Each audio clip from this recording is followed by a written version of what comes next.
आनन्दमानन्दकरं प्रसन्नं ज्ञानस्वरूपं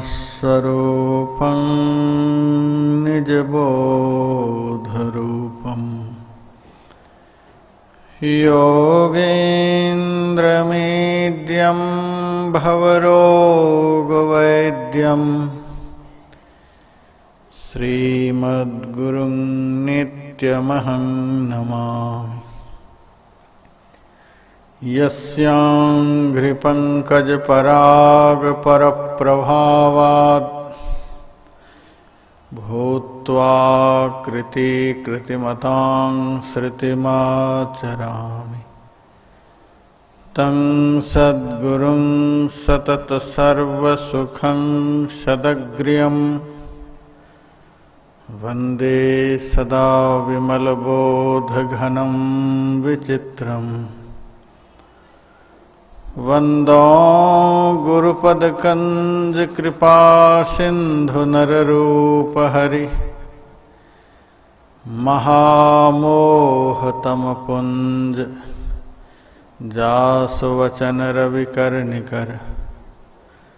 मेरा मुझ में कुछ नहीं, जो कुछ है सब तोर, तेरा तुझको सौंपते क्या लागेगा मोर। वसुदेव सुतं देवं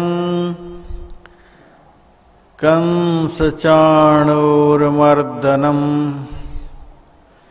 देवकी परमानंदं कृष्णं वंदे जगद्गुरुम्।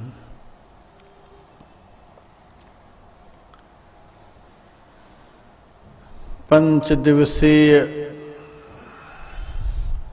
ज्ञानमय यज्ञ में उपस्थित सत्संग प्रेमी सज्जन वृंद, माताओं तथा बहनों,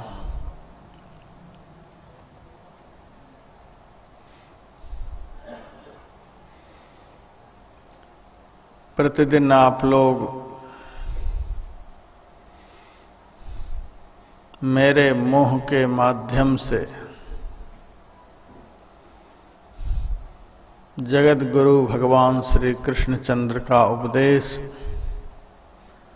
श्रवण करते आ रहे हैं।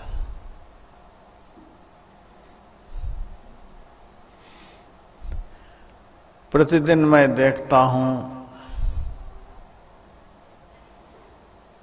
पुराने श्रोताओं के साथ कुछ नए श्रोता भी कथा सुनने के लिए आ रहे हैं।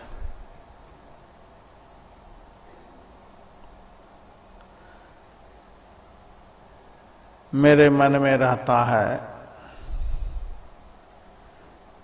उस नए श्रोताओं को भी प्रत्येक दिन के उपदेशों का सार सुनने को मिल जाए।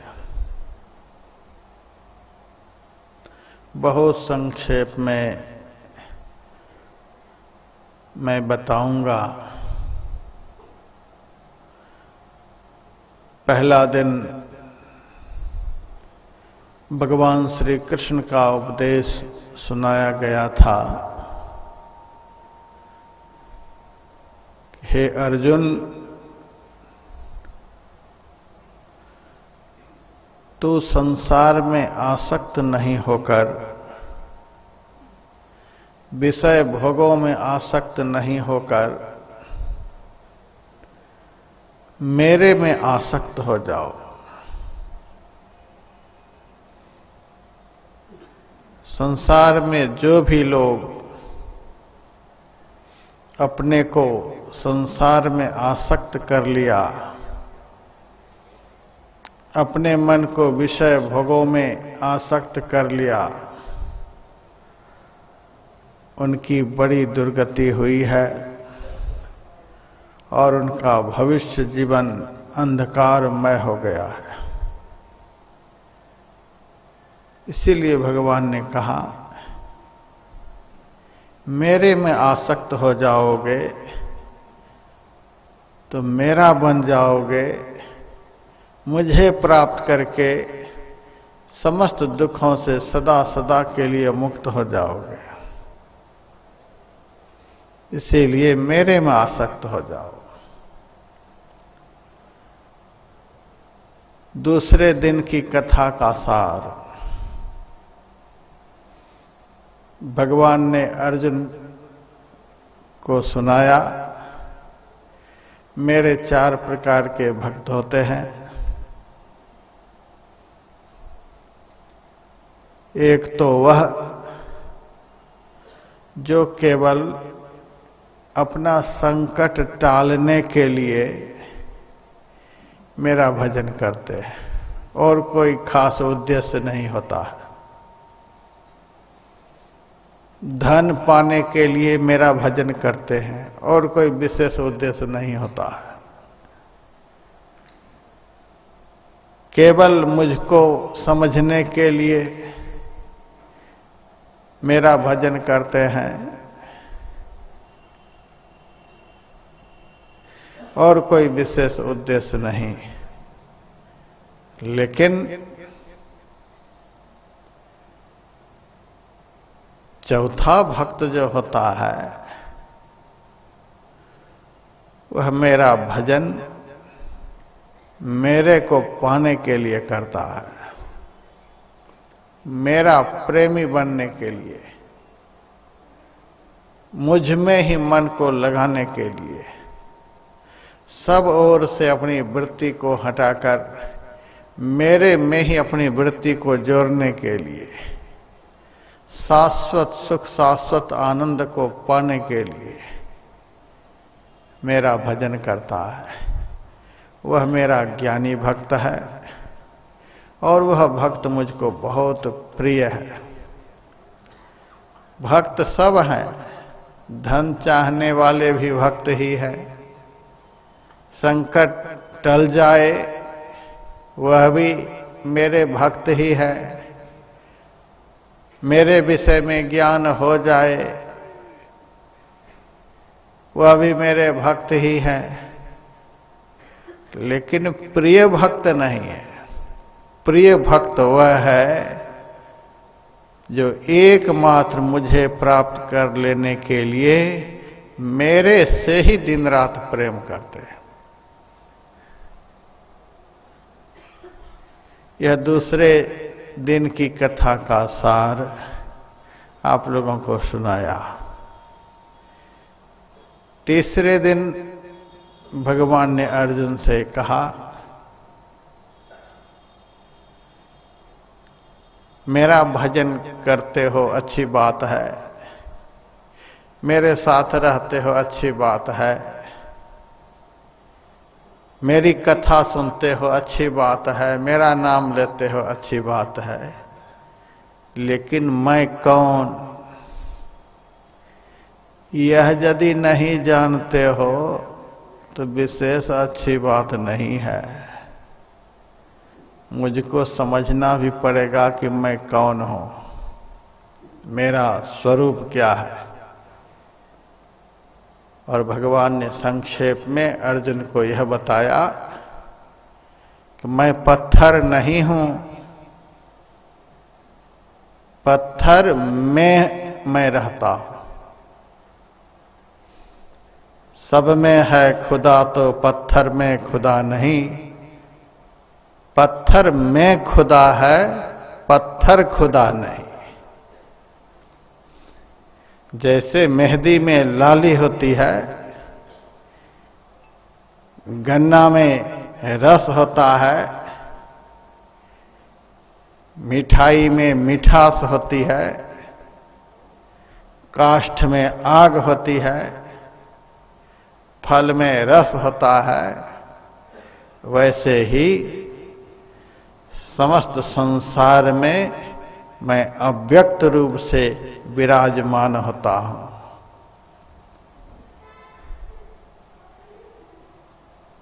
कागज में नहीं, कागज में मैं रहता हूं। शरीर में नहीं, शरीर में मैं रहता हूं। मंदिर में नहीं, मंदिर में मैं रहता हूं। यह भगवान का उपदेश है। इस उपदेश को हम लोगों को बहुत गहराई से समझने का प्रयास करना है। हम नहीं कहते हैं कि आप मूर्ति की पूजा नहीं करें। हम भी मूर्ति की स्थापना कराए हैं, कराते ही रहते हैं, लेकिन हमारी श्रद्धा पत्थर तक ही सीमित नहीं है कि हमारे गुरु महाराज बस यही है। हमारी श्रद्धा यह है कि इसमें हमारे गुरु महाराज हैं। हम भी यहां प्रतिमा रखकर प्रणाम करते हैं, लेकिन हमारी श्रद्धा यहीं तक सीमित नहीं है कि यह कागज की तस्वीर ही गुरु महाराज हैं। इस तस्वीर में हमारे गुरु महाराज हैं। मैं अपने लिए भी समझता हूं कि मैं शरीर नहीं हूं, मैं शरीर में रहता हूं। और जिन्होंने जिन्होंने पत्थर को भगवान माना, जिनकी श्रद्धा पत्थर तक ही सीमित रही, वे भगवान के सार तत्व को नहीं समझ पाए। पत्थर से हमें श्रद्धा उत्पन्न करनी है कि यह पत्थर धन्य है कि जिसमें हमारे प्रभु निवास करते हैं। यह मूर्ति धन्य है जिस मूर्ति में हमारे प्रभु विराजमान है। इस श्रद्धा से हमें भगवान को देखना है। गुरु नानक देव जी महाराज कहते हैं, पुहुप मध्य जीव बास बसतु है, मुकुर माह जस छाई, तैसे ही हरि बसै निरंतरी, घट ही खोजो भाई। सारे संतों ने यही कहा। संत लोग समाज को भ्रमित नहीं करते हैं।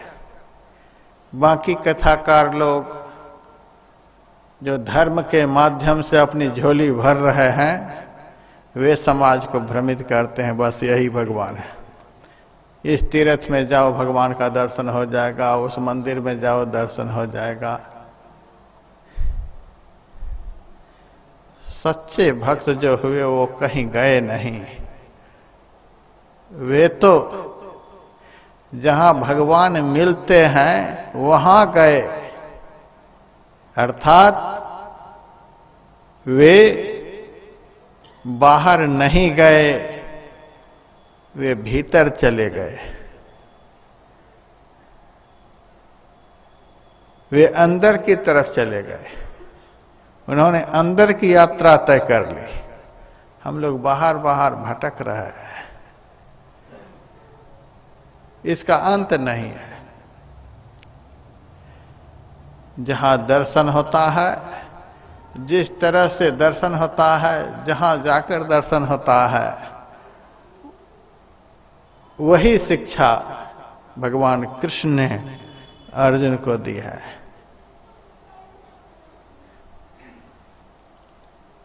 हम एक वकील को देख लेते हैं तो कचहरी मुकदमे की याद आने लग जाती है, क्योंकि उस आदमी का वही धंधा है। किसी चोर उचक्के को देख लेते हैं तो वही दिमाग में घूमने लग जाता है, ये आदमी यही सब करता है, यहाँ जाता है, इसका सामान उठा लेता है।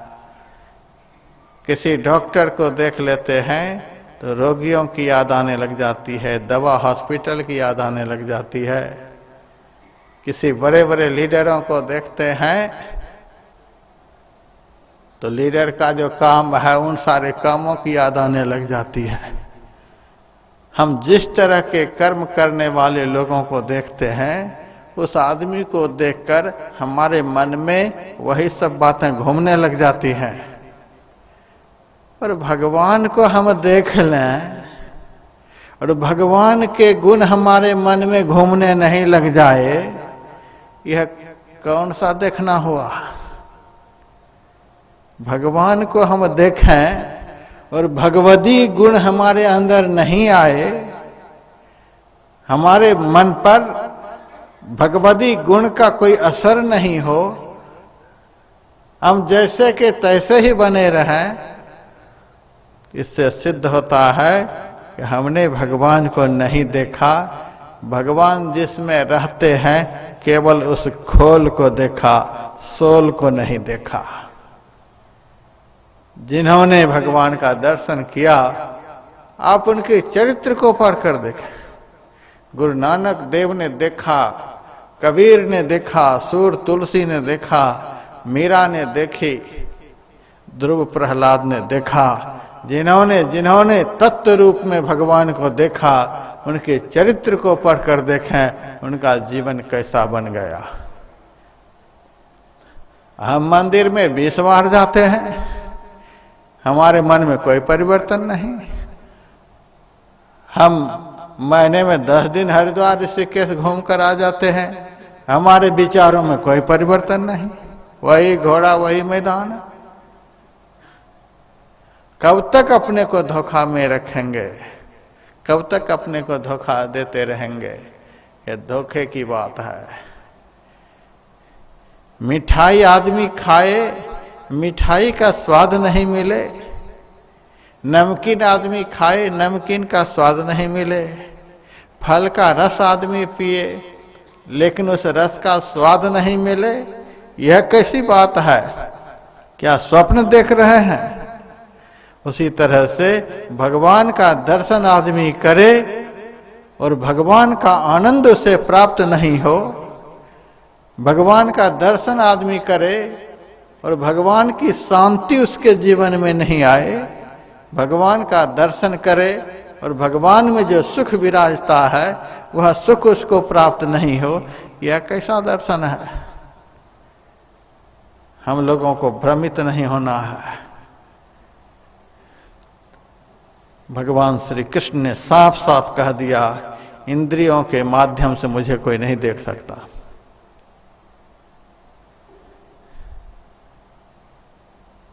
हम इंद्रियों के माध्यम से जहां भी जाकर दर्शन करते हैं।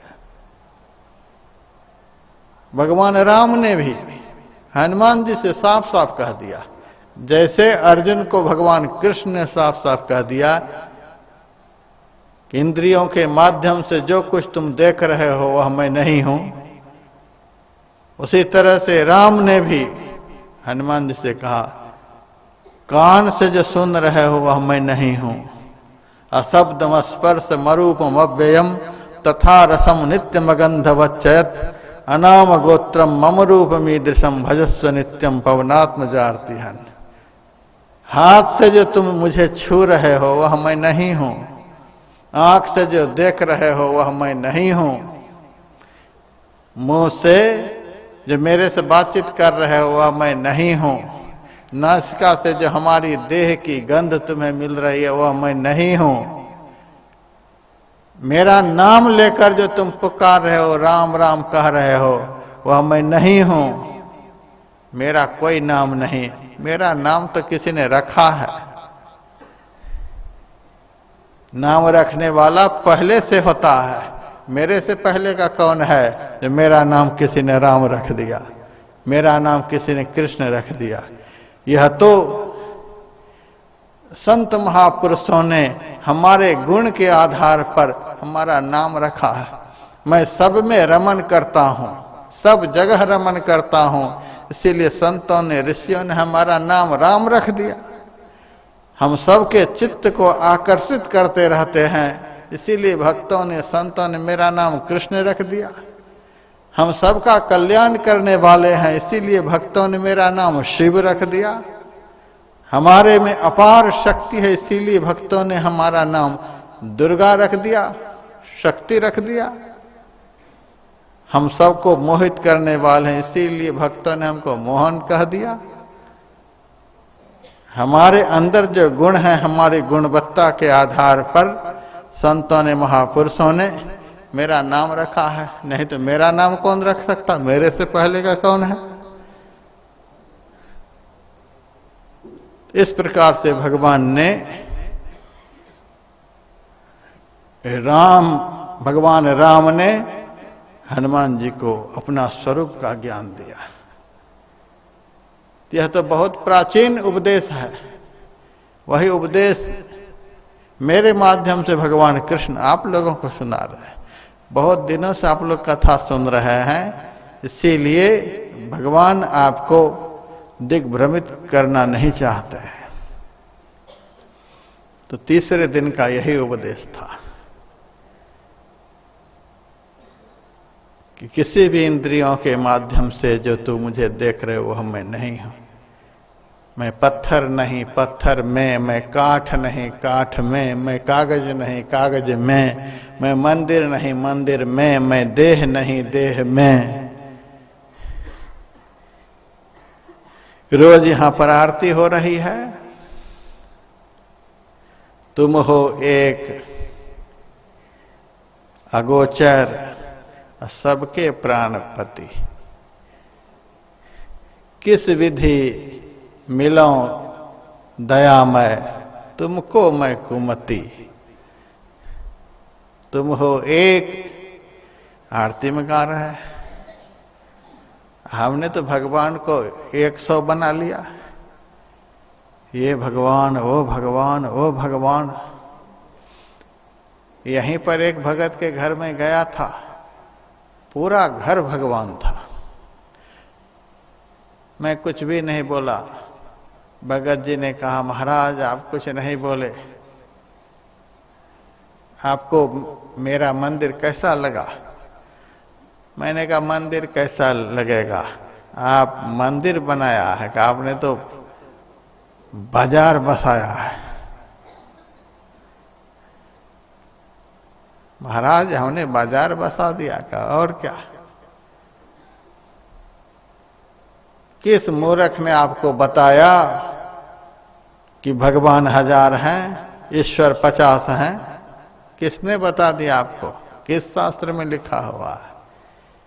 भगवान के नाम अनेक हैं, अनंत हैं। भगवान के रूप अनंत हैं, लेकिन भगवान अनेक नहीं।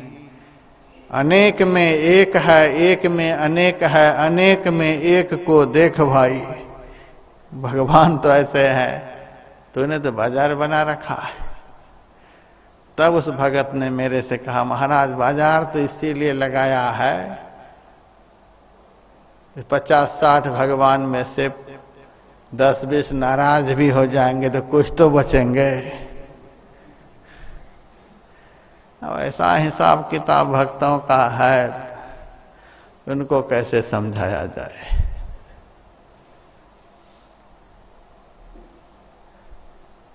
तुलसीदास जी महाराज बांके बिहारी के मंदिर में गए। वहां पर भगवान कृष्ण की प्रतिमा है। तुलसीदास जी महाराज सिर नहीं झुकाते। वहां के भक्तों ने कहा, इतने बड़े महात्मा होकर भगवान को प्रणाम नहीं करते? तुलसीदास जी ने कहा, कहो कहाँ छवि आज की, भले विराजो नाथ, तुलसी मस्तक तब नभे जब धनुष बांध लो हाथ। हम एक ही भगवान को मानते हैं, जिसको हम मानते हैं जब वह बनोगे तब हम प्रणाम करेंगे। भगवान कृष्ण तो नाराज हो जाते, कि नाराज हुए नहीं हुए। कित मुरली कित चंद्रिका, कित गोपियन के साथ, अपने जन के कारणे श्री कृष्ण भयो रघुनाथ। वह मूर्ति बदल गई, पत्थर में परिवर्तन आ गया और वह मूर्ति राम की बन गई। तब तुलसी ने सिर झुकाया। अयोध्या जी में राम मंदिर के अंदर मीरा गई, वहां तो राम की प्रतिमा और मीरा भगवान कृष्ण की उपासिका।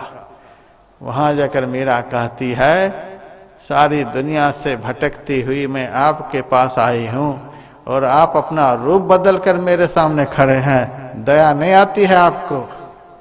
और उसी वक्त मीरा के सामने भगवान राम की मूर्ति में परिवर्तन आ गया। वही मूर्ति कृष्ण की मूर्ति बन गई है। यह एक निष्ठ उपासना। तो भगवान ने इसी तरह से उपासना करने के लिए कहा। पत्थर को हम बदल सकते हैं एक निष्ठ उपासना के द्वारा, लेकिन सुबह से शाम तक और शाम से सुबह तक जब भी आप टीवी खोलिए कोई न कोई कथा शुरू हो जाएगी। सुनिए कथा में ये भगवान वो भगवान वो भगवान, कभी तो एक भगवान में दिमाग को स्थिर होने ही नहीं देते।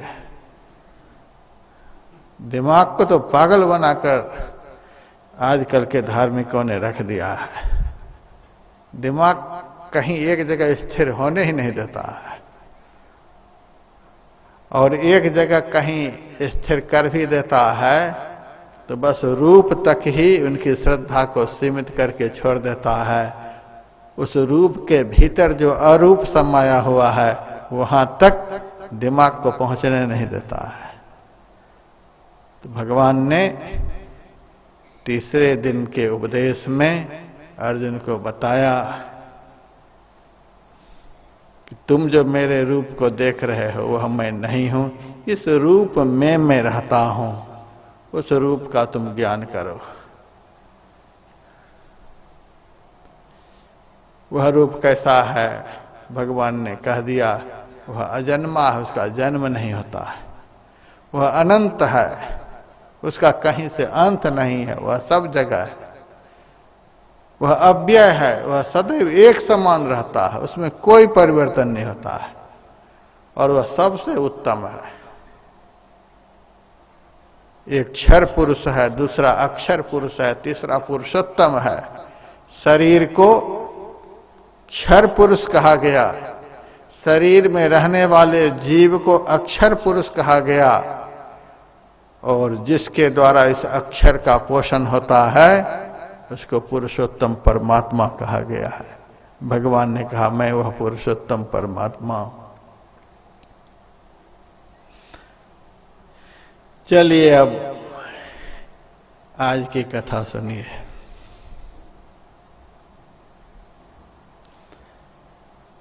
सबसे पहले तो मैं आप लोगों से कुछ जिज्ञासा करना चाहूंगा, क्योंकि आज का उपदेश जो भगवान का होगा जिज्ञासात्मक होगा। वह जिज्ञासा क्या? पहली जिज्ञासा तो यह है कि आप लोग एक दिन यहां से जाएंगे कि नहीं जाएंगे। पहली जिज्ञासा। कोई हाथ उठाने वाले हैं कि महाराज हम तो सब दिन मोर मंडी में ही रहेंगे, अजर अमर, हम नहीं जाएंगे, सबका भंडारा हम अकेले बैठकर खाते रहेंगे, हम नहीं जाएंगे। कोई नहीं हाथ उठा सकेंगे। यहाँ का नियम ही ऐसा है। आए हैं सो जाएंगे, राजा रंक फकीर, एक सिंहासन चढ़ी चले एक बंधे जात जंजीर। जो यहाँ आए हैं उनको यहाँ से जाना भी पड़ेगा। यह घटना यहाँ की बिल्कुल सत्य है, इसको कोई टाल नहीं सकता है।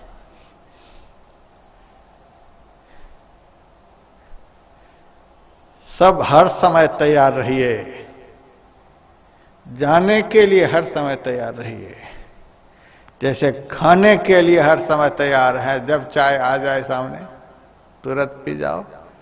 यह भी नहीं देखना है कि अभी भजन का समय हो रहा है, बाथरूम जाने का समय है, नहाने धोने का समय है। जब सामने चाय आ जाए पिए जाओ, जब खाना आ जाए खाए जाओ, जब बिस्तर सामने आ जाए सो जाओ। जिस तरह से खाने के लिए, सोने के लिए, बोलने के लिए, देखने के लिए, दुनिया के सारे कर्म करने के लिए 24 घंटे तैयार हैं, उसी तरह से मरने के लिए भी 24 घंटे तैयार रहिए। यह जीवन की सत्य घटना है। आए हैं सो जाएंगे, सबको एक दिन जाना पड़ेगा। कब जाना होगा यह पता नहीं है। लोग सोचते हैं कि वृद्ध होकर के मरेंगे, बुढ़ा होकर के मरेंगे। नहीं नहीं, इस बात को दिमाग से हटा लीजिए। गुरु नानक देव जी महाराज ने कह दिया, न बालक न जौवने न वृद्धि कछु बंध, वह अवसर नहीं जानिए जब आए पड़े जमफंद। यहाँ कोई बंधन नहीं है कि कोई भी आदमी बुढ़ा होकर ही मरेगा।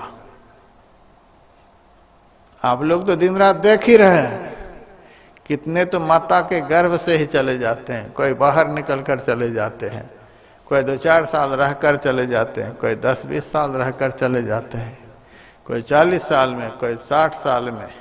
बुढ़ा तो जाता ही है। यहाँ का यही नियम है, जाने में कोई बंधन नहीं है। जैसे टिकट घर में लाइन लगकर लोग टिकट लेते हैं, टिकट देने वाला यह किसी से नहीं पूछता अभी तुम्हारी उम्र कम है, पीछे हो जा। जो उनके सामने आएगा टिकट पकड़ा देगा। मौत के मुंह में जाने के लिए सब लोग लाइन में खड़े हैं। कब किसकी बारी आ जाएगी पता नहीं है। तो पहली जिज्ञासा, अब आप लोग तो जल्दी बढ़िया से बोलते नहीं, इसीलिए आपकी तरफ से मैं ही बोल जाता हूं। मैंने जिज्ञासा की कि आप लोगों को एक दिन यहां से जाना है कि नहीं जाना है। तो हाँ, दबे जवान बोल रहे हैं। मैं ही बोल जाता हूं जाना है। ऐसे बोलिए तब मजा आएगा। यहाँ आकर रहे न कोई जो बड़े सुल्तान थे, जा समाये खाक में वो नवाबो खान थे।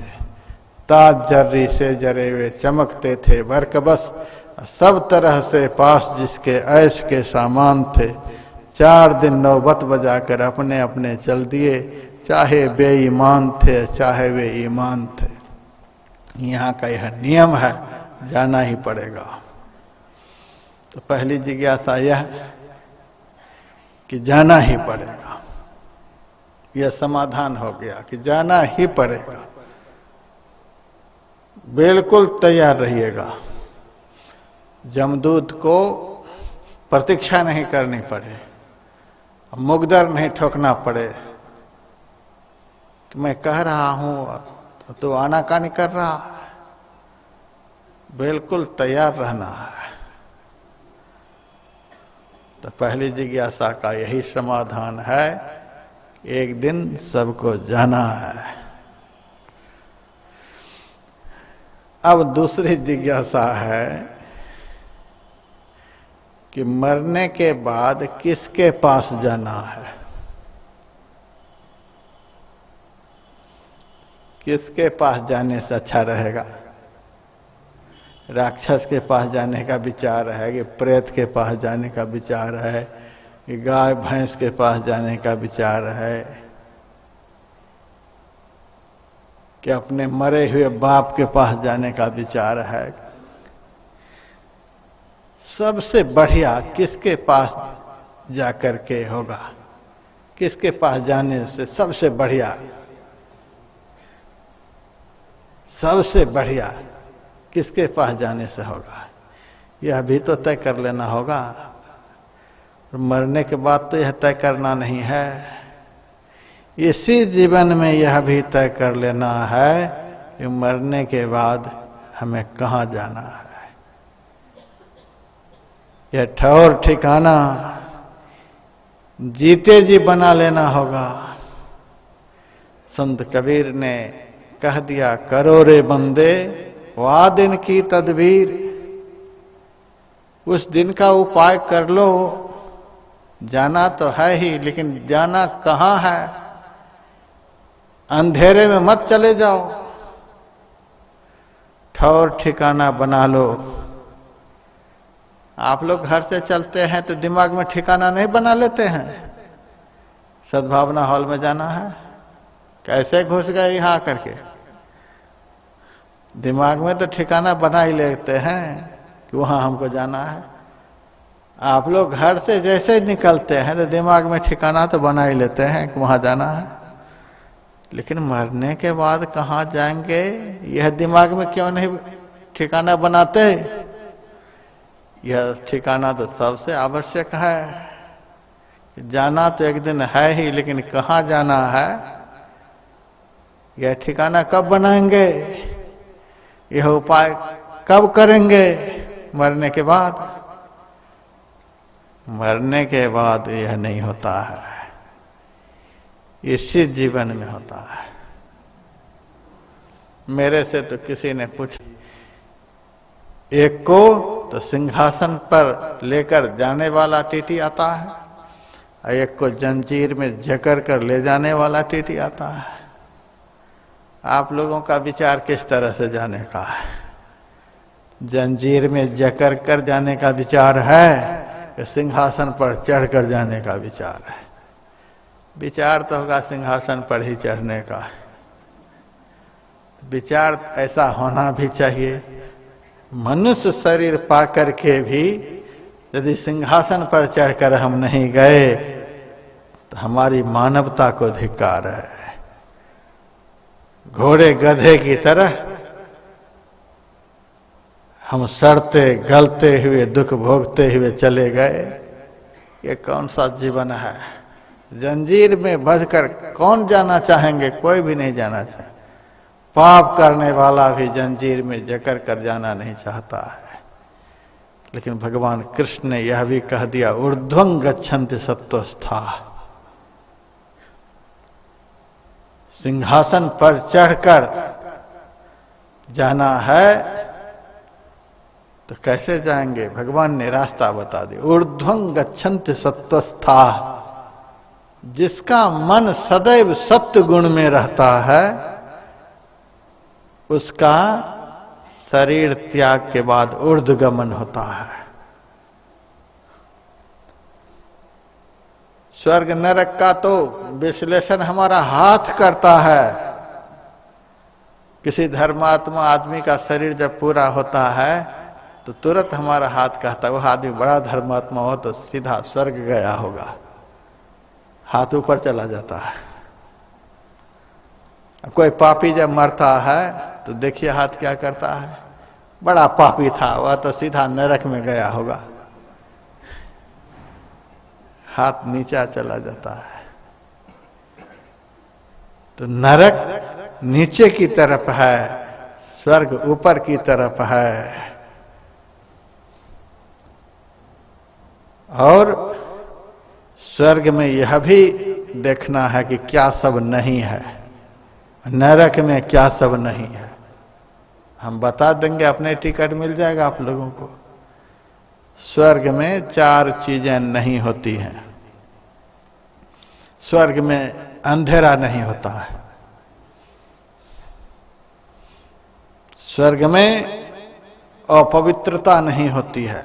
बहुत पवित्र स्थान है स्वर्ग।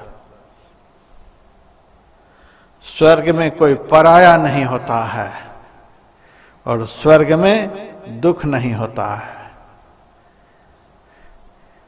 तो ऐसी ही जगह आप लोग जाना चाहते होंगे, जाना भी चाहिए। और नरक में प्रकाश नहीं होता है, पवित्रता नहीं होती है, कोई अपना नहीं होता है, सब दुख देने वाला होता है। और नरक में सुख नहीं होता है। इस तरह का सुखदायक स्थान ऊपर है। और इस तरह का दुखदायक स्थान नीचे है, नरक नीचे है और स्वर्ग ऊपर है। तो भगवान कहते हैं मरने के बाद ऐसा सिस्टम नहीं है कि आप सीधा ऊपर चले जाएंगे, मरने के बाद नीचे, सो बात नहीं। जीते जी हम लोगों को स्वर्ग जाने का विचार है तो ऊपर की तरफ जाना होगा। जीते जी हम लोगों को नरक में जाने का विचार है तो नीचे तो है ही, तो कहाँ है? हमारे शरीर का भीतर से दो भाग बना हुआ है।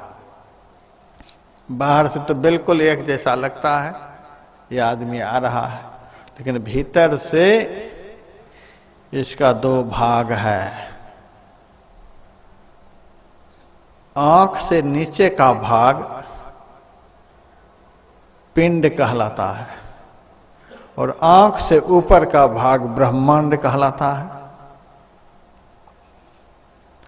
शरीर के पिंड भाग में 9 द्वार हैं, 2 आंख के, 2 कान के, 2 नाक के, 1 मुंह का, 2 मलमूत्र विसर्जन का। पिंड में 9 द्वार हैं और ब्रह्मांड में जाने के लिए बस एक ही दरवाजा है। उस दरवाजा का नाम 10वां द्वार है। तो ब्रह्मांड में अंधकार नहीं होता है, ब्रह्मांड में अपवित्रता नहीं होती है।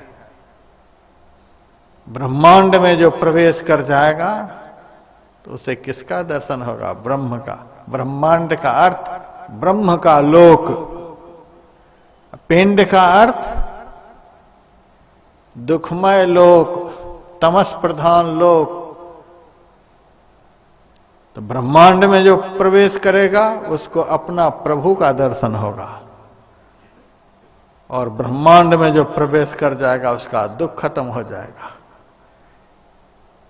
गुरु नानक देव जी महाराज कहते 9 दरवाजे 9 दर फीके, रस 10वां अमृत चोई जाए। आंख के नीचे का भाग, वहां 9 द्वार हैं और 9 द्वार होकर क्या निकल रहा है? फीका रस निकल रहा है। आंख से देखिए क्या निकल रहा है, कान से देखिए, नाक से देखिए, मुंह से देखिए। यही यथार्थ में नरक है। 9 द्वार को आप लोग नरक मान लीजिए। इसी 9 द्वार में रहते रहते यदि जीव यहां से चला गया, निकल गया, जाना तो होगा ही। 9 द्वार में रहते रहते यदि जीव निकल गया तो नरक में जाने से कोई ताकत नहीं बचा पाएगा, यह समझ लीजिए। और इसी शरीर में रहते रहते 9 द्वारों से अपने को निकाल कर यदि 10वां द्वार में प्रवेश कर गए तो सारी दुनिया की ताकत आपके पैर को खींचती रहेगी, तो भी स्वर्ग में जाने से कोई रोक नहीं सकता है। लेकिन जीते जी 9 द्वारों से अपने को निकालना पड़ेगा। रस 10वां अमृत चोई जाए। 10वां द्वार में अमृत श्रावित हो रहा है। वह अमृत क्या है? अमृत नाम निधान है, मिले पी बहु भाई। परमात्मा का जो नाम दिन रात अंदर में ध्वनित हो रहा है, परमात्मा की जो ज्योति है वही तो अमृत है। इस शरीर से प्रकाश निकल जाए, इस शरीर से शब्द निकल जाए, शरीर निष्प्राण हो जाएगा। जिसके शरीर में रहने से यह शरीर अमर है वही तो अमृत है। अंतर ज्योति और अंतर्नाद ही अमृत है। 10वां द्वार में प्रवेश करने पर उस अमृत का ज्ञान होता है, उस अमृत का दर्शन होता है। उसको पीने के लिए, उस अमृत को पीने के लिए संतों ने बतलाया है। तो मरने से पहले ही यह काम कर लेना होगा। अगरबत्ती दिखलाने से आप 10वां द्वार में नहीं प्रवेश कर जाएंगे, यह बाहर की क्रिया है। अगरबत्ती आरती उतारने से आप नहीं 10वां द्वार में प्रवेश कर जाएंगे। व्रत उपवास रखने से आप 10वां द्वार में प्रवेश नहीं कर जाएंगे। किसी तीर्थ धाम मंदिर वगैरह में जाने मात्र से आप 10वां द्वार में प्रवेश नहीं कर जाएंगे। वह दरवाजा बाहर में नहीं है, भीतर में है, दोनों आंखों के मध्य मुकाबले सबके अंदर में है। हम भी अंदर में हैं और वह दरवाजा भी अंदर में है। इतना सूक्ष्म दरवाजा है। गुरु नानक देव जी कहते हैं, खन्नी हो तीखी बाल हो नीकी ए तो मार्गी जाना, तलवार की धार से तीक्ष्ण और बाल से बारीक वह रास्ता है। कबीर कहते, भक्ति द्वारा सांकरा राई 10 में भाव, मन ऐरावत हो रहा कैसे होए समाव। एक राई के 10वां भाग के बराबर। और एक संत ने तो लिखा, सहस भाग एक बाल बराबर, एक बाल के 1000वां भाग के बराबर। 10वां द्वार इतना सूक्ष्म है। सुनकर के आप लोग घबरा न जाएं। दरवाजा इतना सूक्ष्म है और हमारा शरीर 3.5 हाथ का है, कैसे घुसेंगे। शरीर को लेकर थोड़े 10वां द्वार में घुसना होता है, शरीर छोड़ करके घुसना होता है।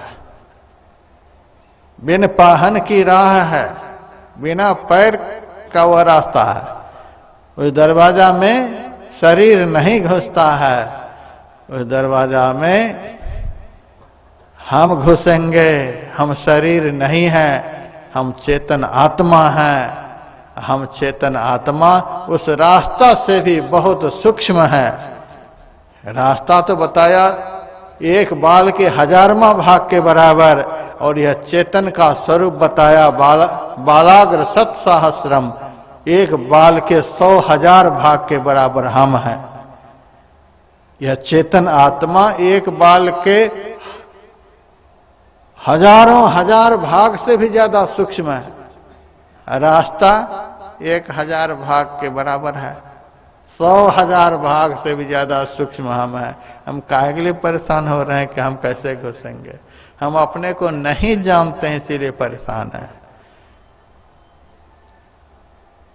तो जब हम लोग नाम सिमरन करते करते अपने इष्ट के रूप का ध्यान करते करते, इष्ट के मुखार बिंद का ध्यान करते करते, और दोनों आंखों के मध्य आज्ञा चक्र का, सुषुम्ना का, 10वां द्वार का ध्यान करते करते अपनी वृत्ति को सूक्ष्म बना लेंगे। उस दिन उस दरवाजे में आप प्रवेश कर जाएंगे। दिन मह रैन रैन मह देनी अरुसन शीत विधि सोई, ताकि गतिमति अबुर न जाने गुरु बिन समझ न होई। दिन में रात करो, रात में दिन करो, ठंड में गर्म करो, गर्म में ठंड करो। बात समझ में आएगी। दिन में रात, रात में दिन, यह क्या है। दिन जो है वह सूर्य का प्रतीक है। दिन से तात्पर्य सूर्य नारी, रात से तात्पर्य चंद्र नारी। उष्ण शीत विधि सोई, उष्ण कहते हैं गर्मी को, सूर्य नारी गर्म होती है और चंद्र नारी शीतल होती है। इसी को ईरा और पिंगला बतलाया गया है। ईरा नारी चंद्र नारी है, पिंगला नारी सूर्य नारी है। इन दोनों नारियों को आपस में मिलाओ। इन दोनों नारियों का मिलन सुषुम्ना में होता है। सुषुम्ना नारी जहां है, सुषुम्ना नारी दोनों आंखों के मध्य सबके अंदर में है। सुषुम्ना से ही ये दोनों नाड़ियां निकली हुई हैं, और वहीं पर ये दोनों नाड़ियां आपस में मिलती भी हैं। तो जो इस प्रकार से सुषुम्ना में ध्यान लगाता है उसका 10वां द्वार खुल जाता है। तो सुषुम्ना नाड़ी सतोगुणी नाड़ी है, ईड़ा नाड़ी तमोगुणी नाड़ी है, पिंगला नाड़ी रजोगुणी नाड़ी है। भगवान कहते हैं ऊर्ध्वं गच्छन्ति सत्वस्था। जो सतोगुणी सुषुम्ना नाड़ी में जीते जी अपने को प्रवेश करा लेता है उसका ऊर्ध्वगमन होता है।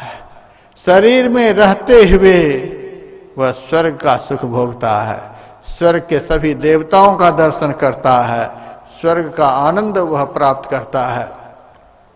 हम लोग मरने पर के स्वर्ग पर विश्वास नहीं करते हैं, जीते जी स्वर्ग के आनंद पर विश्वास करते हैं।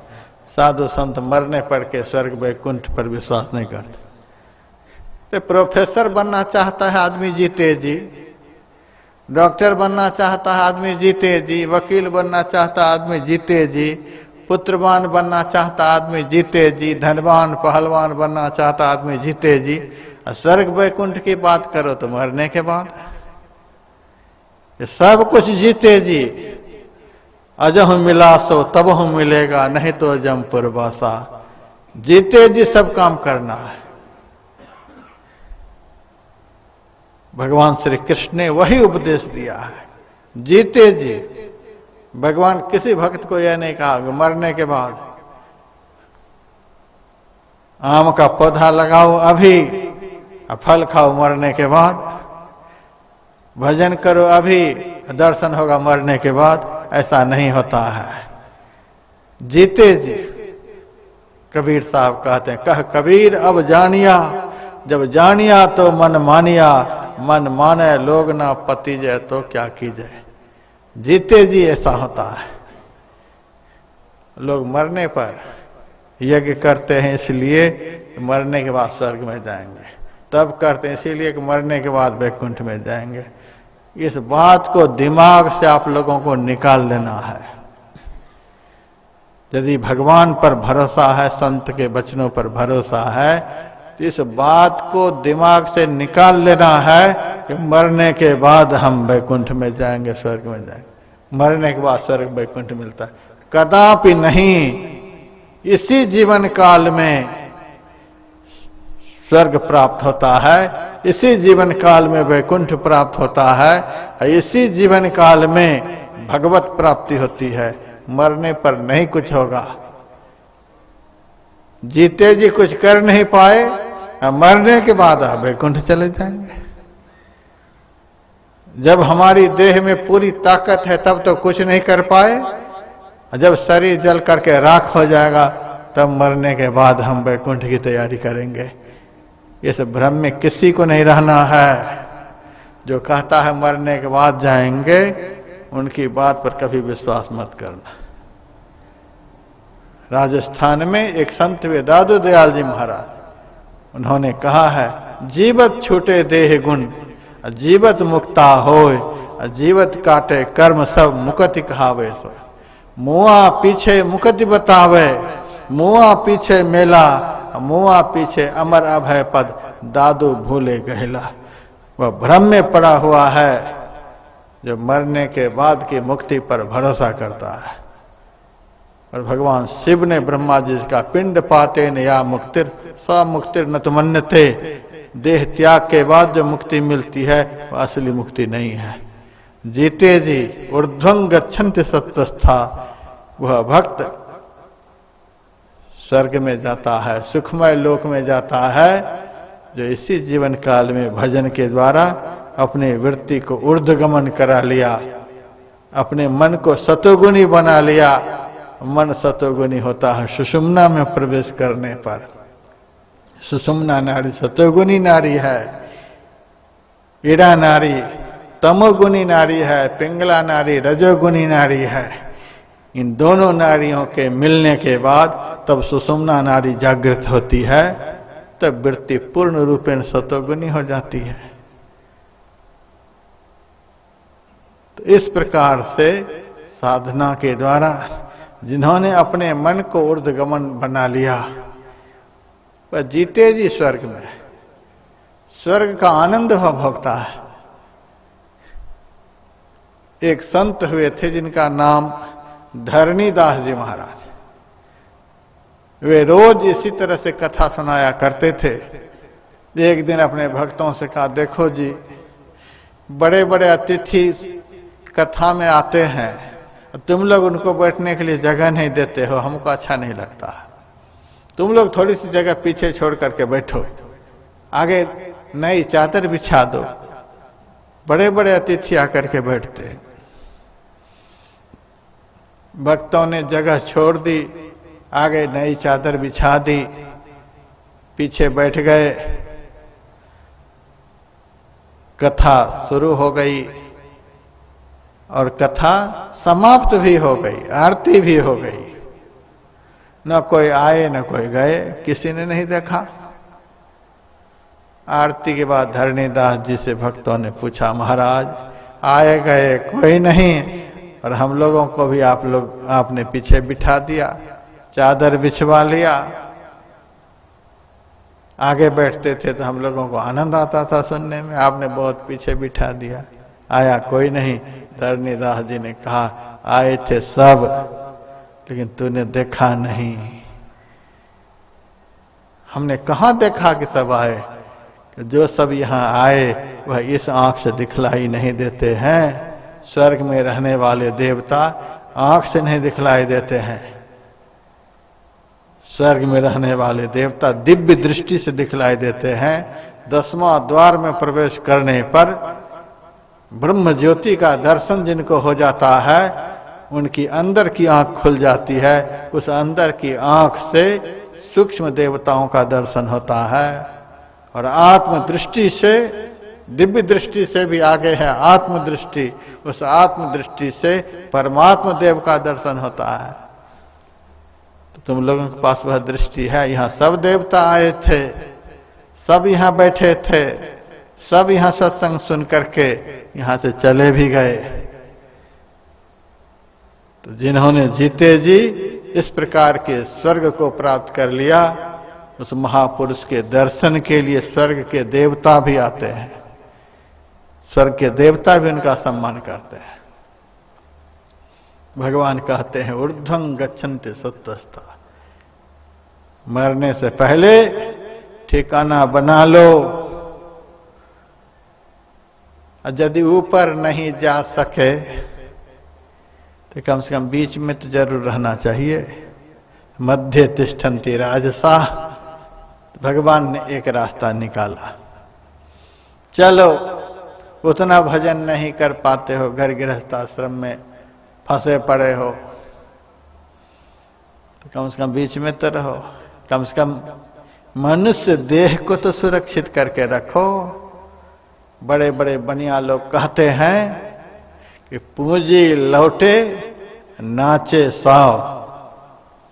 कम से कम पूंजी भी वापस हो जाए तो बनिया को बड़ी खुशी होती है। अरे पूंजी वापस हो गई तो कभी न कभी व्यापार में लाभ जरूर होगा। अब पूंजी ही चली गई तो व्यापार सत्यानाश हो गया। मानव शरीर क्या है? इस जीव की पूंजी है। बारंबार मनुष्य शरीर भी मिलता रहा तो कभी न कभी भजन करके भगवान को जरूर पालेंगे। अब मनुष्य शरीर यदि हाथ से निकल गया तो फिर मनुष्य बनना बड़ा कठिन है। फिर मनुष्य बनना बड़ा कठिन है। गधा मरकर गधा बन जाएगा, यह तो आसान है। बैल मरकर बैल बन जाएगा, यह तो सामान्य बात है। सुअर मरकर सुअर बन जाएगा, यह साधारण बात है। लेकिन मनुष्य मरकर मनुष्य बनेगा, यह बहुत मुश्किल बात है। एक बार मनुष्य शरीर से जीव ऐसे ही निकल जाए, बिना ठौर ठिकाना के निकल जाए, तो फिर मनुष्य शरीर में आने में 2.25 अरब वर्ष लग जाते हैं। 84 लाख योनियों में जीव को जाना पड़ जाता है।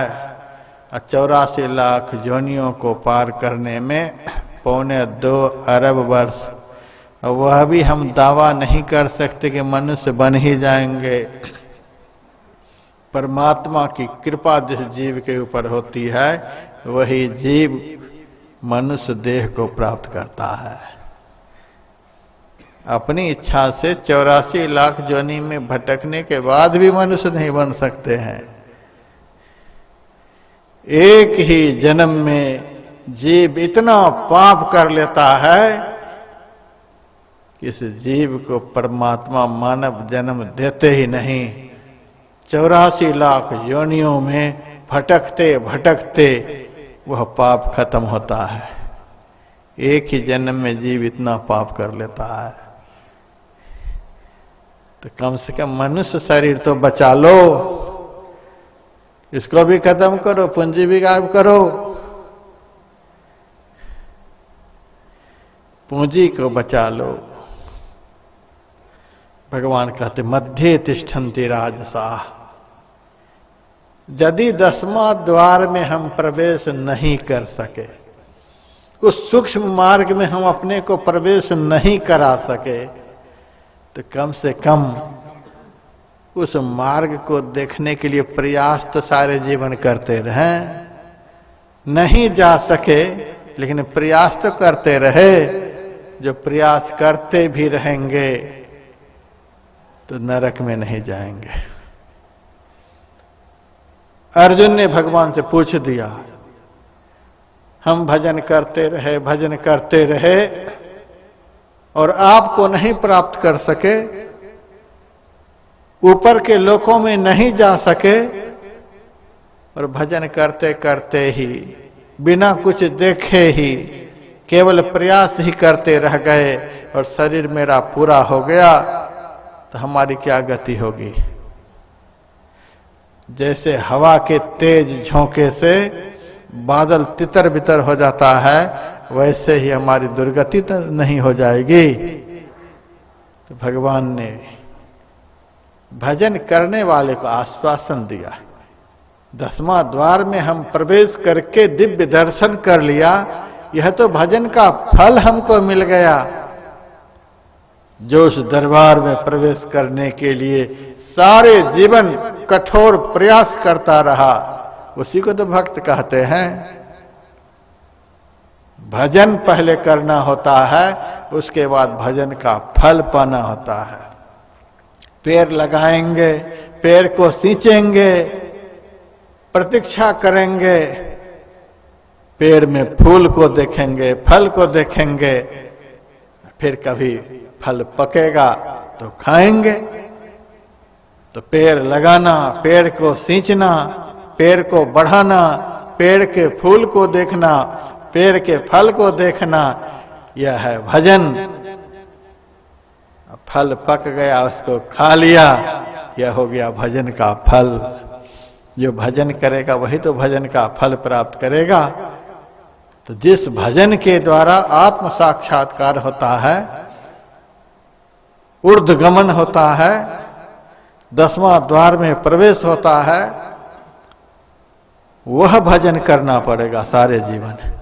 चिमटे लेकर के, डुग्गी लेकर के, करताल लेकर के सारे रात पीटते रहे, गाते रहे, यह तो भजन का प्रदर्शन है।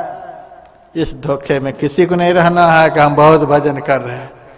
बहुत माइयां कहती हैं हम तो रात भर भजन करके आए। भजन किए कि ढोलकी को परेशान किए? भजन किए कि करताल को घिसा दिए? यह सब भजन का प्रदर्शन है। थोड़ा बहुत भाव जरूर बनता होगा, हम नहीं कहते। दूसरे की निंदा चुगली इधर उधर करने से तो बढ़िया है कि भगवान का नाम लेकर के कुछ गा रहे हैं। किसी की शादी में जाकर नाचने कूदने से तो बढ़िया है कि भगवान की प्रतिमा के सामने आप नाच रहे हैं। लेकिन यह भाव भर ही है। असली भजन तो अंदर में होता है, जिस भजन से अंदर का द्वार खुलता है, वह भजन करना है। गीत भी गाओ, कोई बात नहीं, नाच कूद भी करो अपने आराध्य देव के सामने, कोई बात नहीं, ढोलकियां चिमटे भी खूब पीटो, कोई बात नहीं, लेकिन यह बाहर की बात है, इससे कल्याण नहीं होगा। इससे थोड़ा बहुत भाव भले बन सकता है, भगवान नहीं मिल सकता है। कबीर साहब ने कह दिया,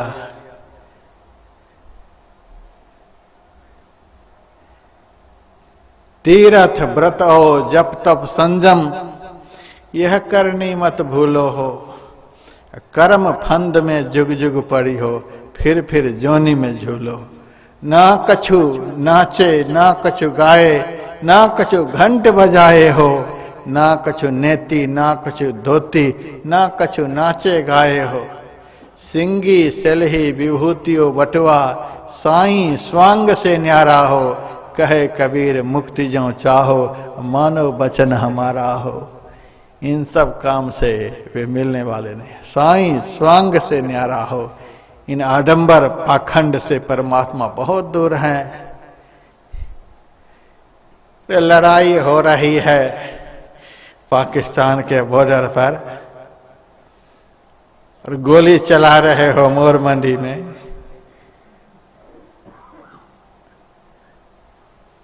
वो दुश्मन मर जाएंगे। लड़ाई कहीं छिड़ी हुई है और हथियार कहीं चल रहा है। ऐसे पागलपन से शत्रु नहीं मरता है। उसी तरह से काम क्रोध लोभ मोह आदि दुश्मन हमारे अंदर में जहां हमारे रास्ता को रोकने के लिए तैयार खड़ा है, वहां तो हम युद्ध करते नहीं और बाहर में करताल पीट रहे हैं। लड़ाई कहाँ होती है और हथियार कहीं चला रहे हैं। ठगे जाएंगे, एक दिन परेशान होंगे कि लड़ाई नहीं हुई। यह पागलपन है। जहां शत्रु है वहां संग्राम करना पड़ता है। जहां हमारा मन हमें परेशान करता है, वहां मन से संग्राम करना पड़ता है। गुरु नानक देव जी कहते हैं, नव दरी ठाके धावत रहाए, 10वां निज घर वासा पाए। उठे अनहद शब्द बजहि दिन राती, गुरुमत शब्द सुना बनिया।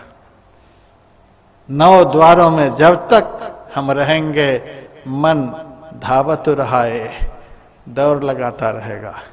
9 द्वार के अंदर रहकर आप यज्ञ करें, तीर्थ करें, दान करें, व्रत करें, उपवास करें, मन स्थिर नहीं होगा। आप घर में बैठें और 10वां द्वार में, 10वां निज घर वासा पाए। आदमी दूसरे के घर में परेशान रहता है, किराए के घर में परेशान रहता है। हम लोग कहीं चले जाते हैं, लोग कहते महाराज बहुत दूर से चल कर आए हो, आराम करो। हम कह देते हैं क्या आराम करेंगे, सुबह तो फिर जाना ही है। जहां से जाने का टेंशन है वहां आराम कहाँ है। आराम तो वहां होता है जहां आना जाना खत्म हो जाता है। ये बाहर में आना जाना खत्म होगा। 10वां निज घर वासा पाए, मन का अपना घर 10वां द्वार है। मन जब 10वां द्वार में प्रविष्ट होता है तब वह स्थिर होता है। गुरु गैल मेल मिलाप तुलसी, मंत्र विषधर बस करे।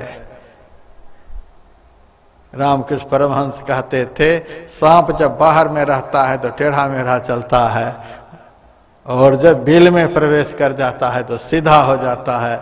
उसी तरह से 9 द्वारों में जब तक मन रहता है तब तक यह चंचल रहता है, और 10वां द्वार में जब प्रवेश करता है तब स्थिर होता है। ऐसा भजन करो।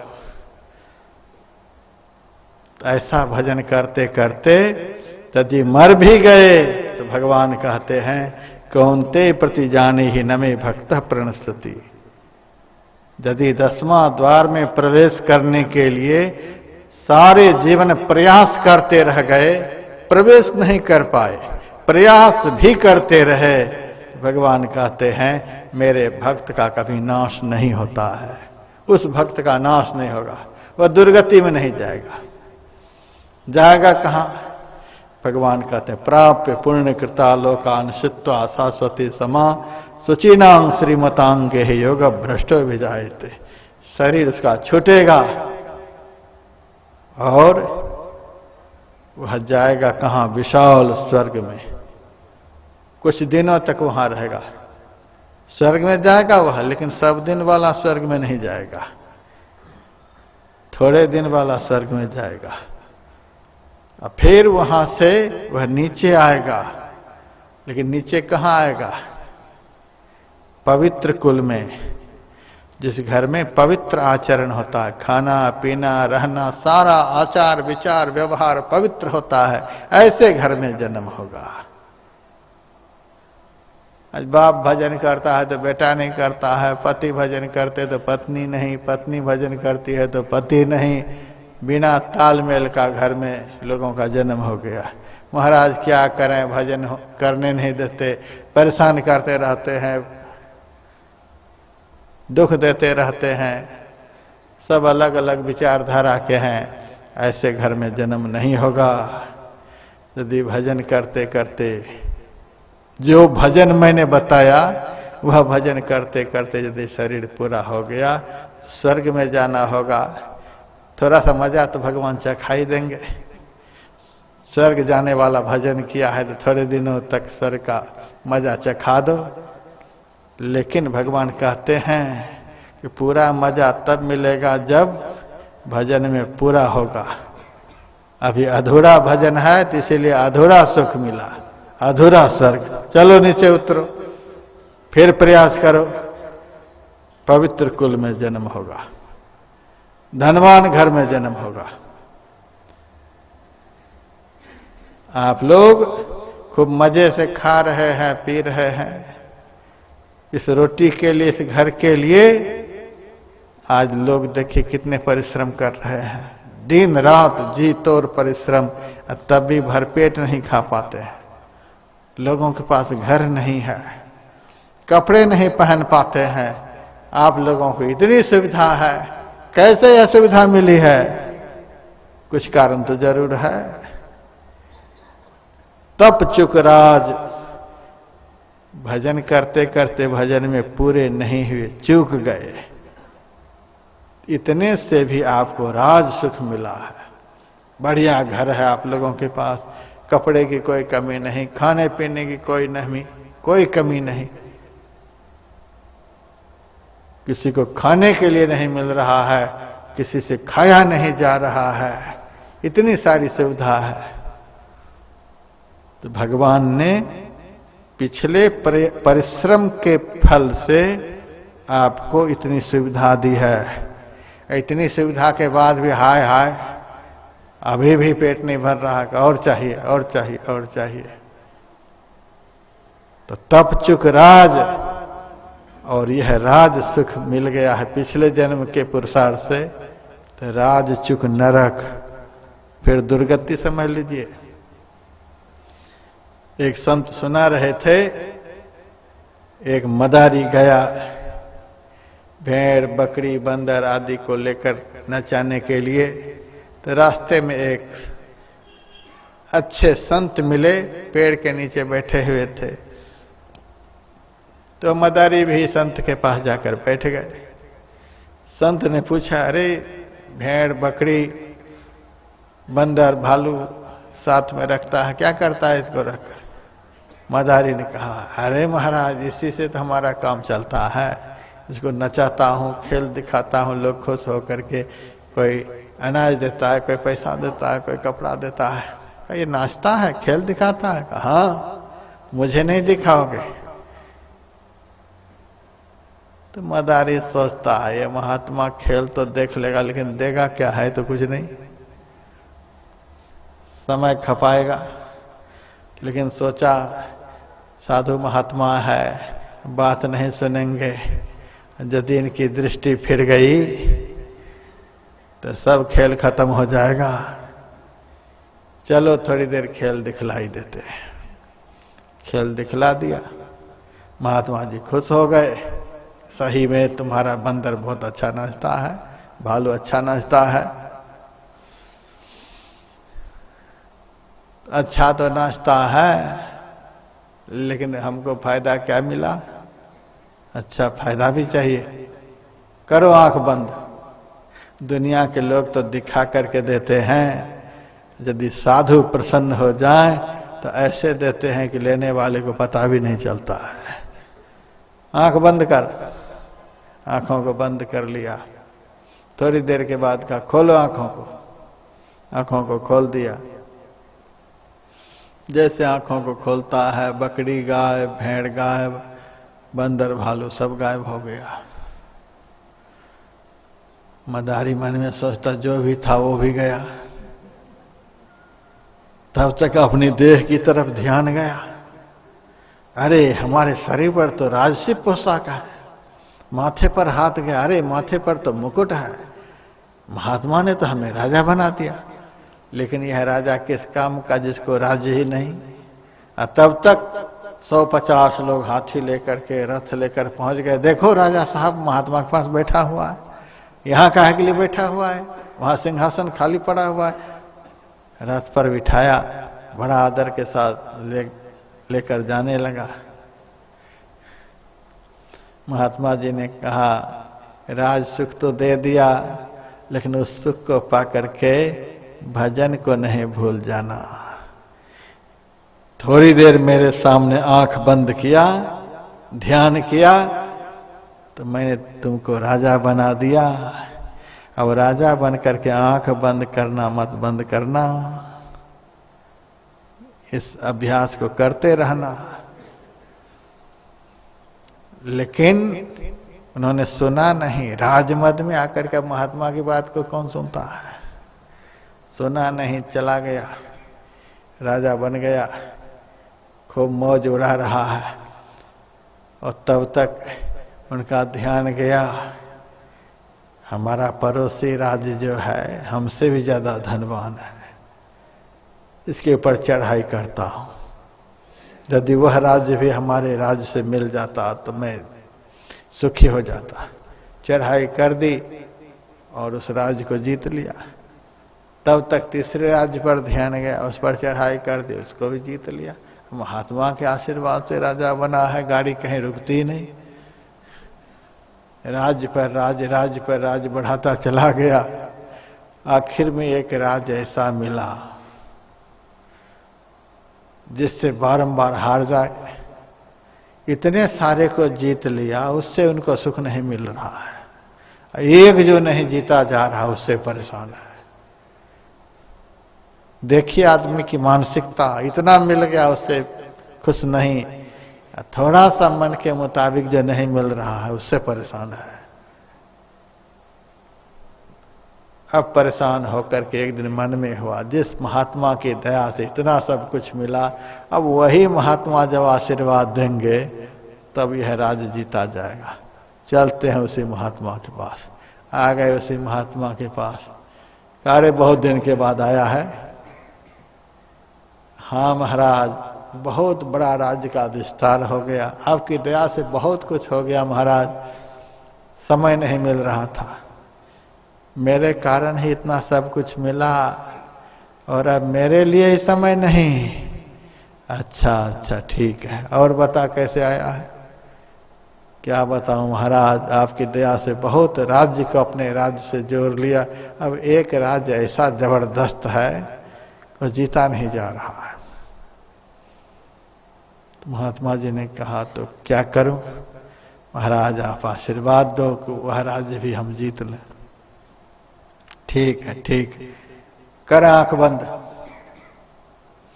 आंखों को बंद कर लिया।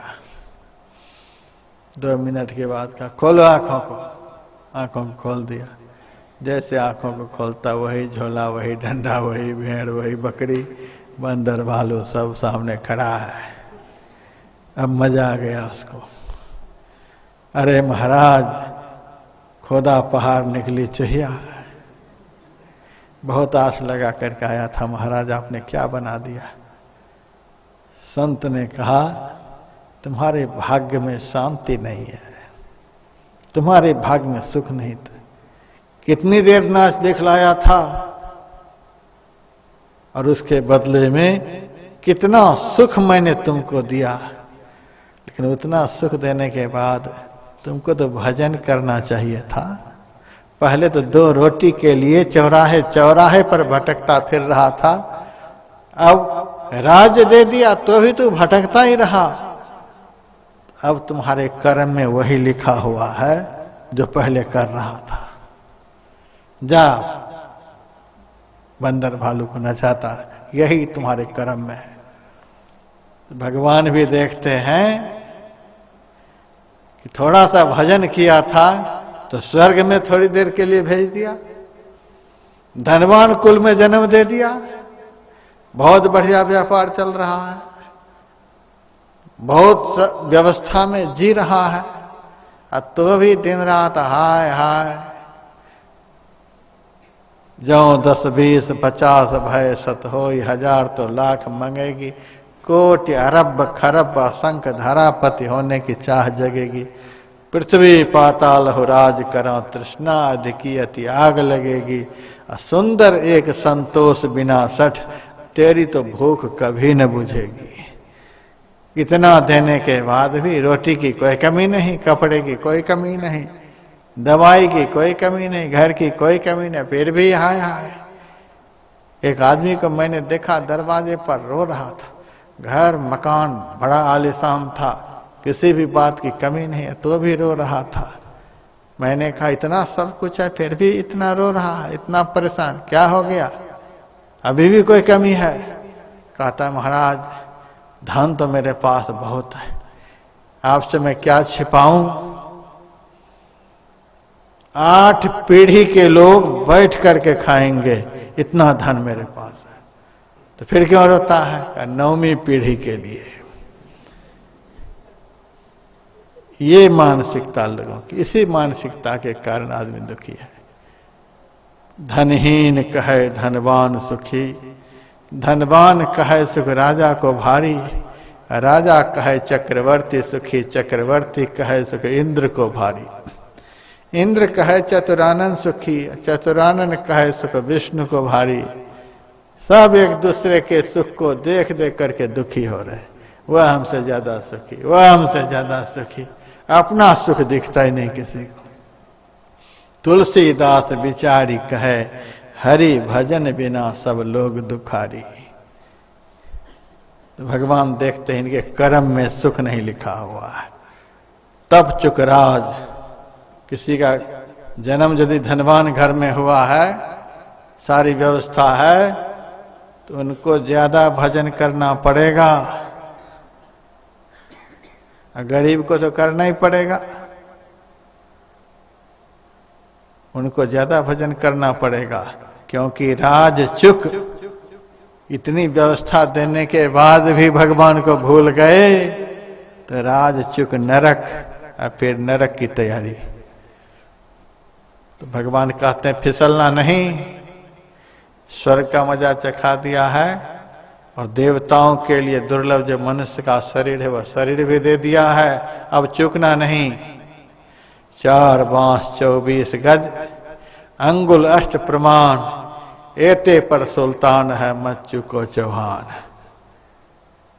यह तो पृथ्वीराज चौहान की बात है, लेकिन हम भी आप लोगों से कह रहे हैं, इतनी सारी सुविधा, मोर मंडी में जन्म, मानसा मंडी में जन्म, और भी कहाँ कहाँ से जन्म ले लेकर के यहाँ कथा में आए हुए हैं, और सबको देखकर मुझे लग रहा है कोई चौराहे पर भीख मांगने वाले नहीं हैं, सब आराम से खाने पीने वाले लोग हैं, सबके पास खाने पीने की सारी व्यवस्था है, और फिर भी यदि हाय हाय कर रहे हैं, चूक गए, तो अब की चूक माफ ना होगी, दूलन अचल मुकाम, प्राणी जपले तू हरि नाम।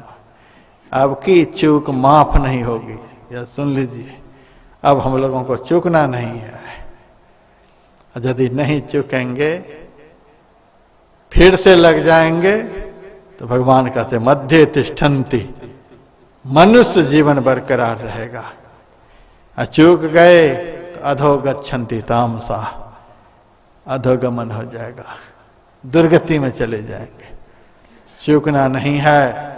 भगवान कहते यंग यंग वापि स्मरण भावम त्यजत्यन्ते कलेवरं तं तमेवैति कौन्तेय सदा तद भाव भाविता।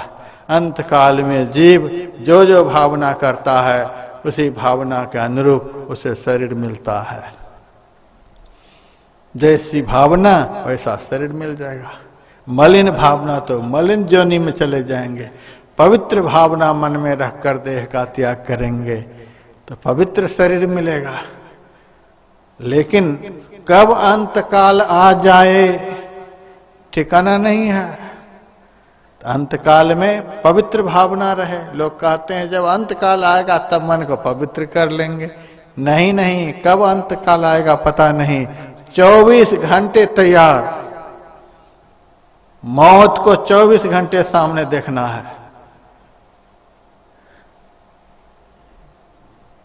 न मौत को भूलना है, न मौत को बचाने वाले भगवान को भूलना है। जो चाहत कल्याण। अब दूसरे श्लोक में भगवान कहते हैं तस्मात् सर्वेषु कालेषु माम नुस्मरेद् च मय्यर्पित मनोबुद्धिर मामेव शिष्य संशयम। इसीलिए हे अर्जुन तू सर्व काल में मेरा स्मरण कर। कब मौत आ जाए ठिकाना नहीं। तू मन को पवित्र बना पाओगे उतनी जल्दी जल्दी में कि नहीं, कोई ठिकाना नहीं।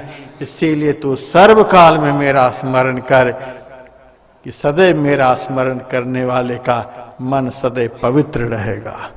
सर्व काल में तू मेरा स्मरण कर और युद्ध कर।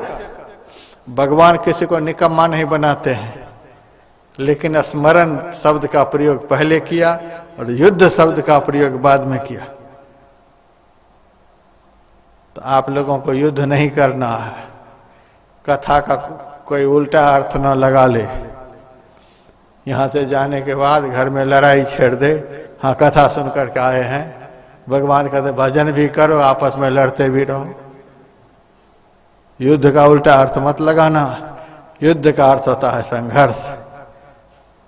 आप लोग गृहस्थाश्रम में हैं, लड़की आपके घर में है, तो लड़की की शादी हम तो नहीं जाकर कर देंगे, आप ही को करनी है। यह है युद्ध। लड़की की शादी के लिए प्रयास। आपको पेट है, हम तो भोजन नहीं पहुंचाएंगे। भोजन के लिए आप ही को प्रयास, कपड़ा के लिए आप ही को प्रयास, घर के लिए आप ही को प्रयास, लड़के बच्चे को पढ़ाने के लिए आप ही को प्रयास करना पड़ेगा, बढ़िया घर बनाने के लिए आप ही को प्रयास करना पड़ेगा, नौकरी के लिए आप ही को प्रयास करना पड़ेगा, व्यापार के लिए आप ही को प्रयास करना पड़ेगा। जब तक यह जीवन है, इस जीवन को सुखमय बनाने के लिए यह भी प्रयास आपको करते रहना है। इसको छोड़ नहीं देना, यही है युद्ध। लेकिन इस प्रयास के साथ साथ भजन को नहीं छोड़ देना है। शरीर से सारा प्रयास करते रहें और मन से भगवान का स्मरण करते रहें। तस्मात् सर्वेषु कालेषु माम नुस्मरेद् च। तू सर्व काल में मेरा स्मरण भी कर और यह सब प्रयास भी करता रहे। इससे होगा क्या? मय्यर्पित मनोबुद्धिर मामेव शिष्य संशयम।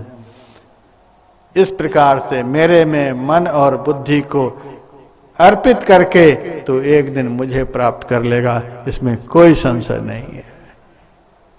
गीता का 8वां अध्याय का कुछ अंश मैंने आप लोगों को सुनाया।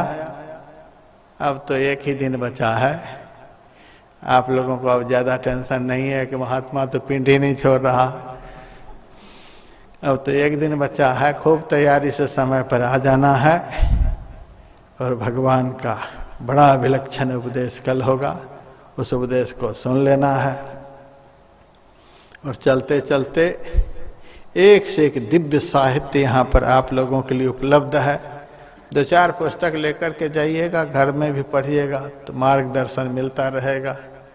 ऐसे हाथ हिलाते आते हैं, हाथ हिलाते चले जाते हैं, हाथ में पुस्तक लेकर के जाइएगा तो बाद में रास्ता मिलता रहेगा उस पुस्तक के माध्यम से।